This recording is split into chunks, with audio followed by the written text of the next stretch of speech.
Сәлеметсіздер ме балалар? 82-ші сабақ Х әрпімен танысамыз. Ең алдымен каналға жазылуды ұмытпа. Х әрпі бізде дауыссыз дыбыс екен балалар. Дауыссыз дыбысты біз қысқа ғана айтамыз балалар. Суретке назар аударайық. Суретте не көріп тұрсыңдар? Суретте үш басты айдаһар көріп тұрсыңдар, үш басты айдаһар ертегісін бөлек өздерің ютубтан көріп алыңдар. Бұл жерде айдаһар сөзін буынға бөліп көрейікші балалар. Айдаһар үш буынды сөз екен. Олай болса, келесі қарамен жазылған сөздерді оқиық.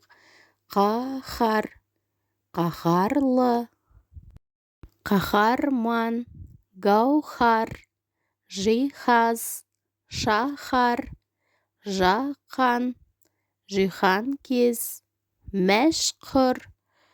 Осылай өздерің буынға бөліп және сөзді тұтастай оқыңдар балалар. Келесі түсініп оқы.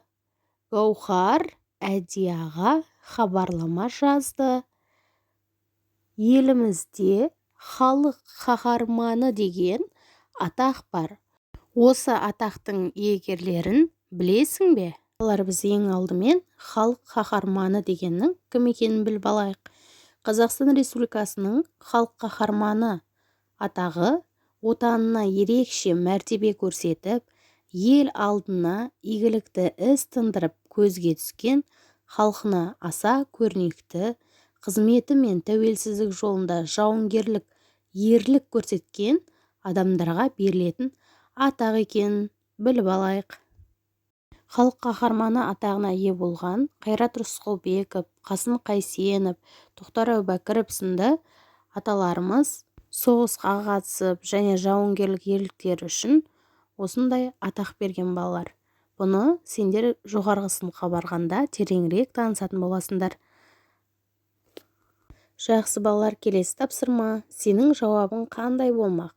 Дұрыс жауап беру үшін не істейсің?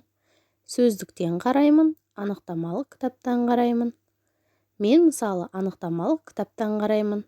Анықтамалық кітапты қарап, жаңа сендерге халық қаһарманы туралы мәлімет бердім балалар.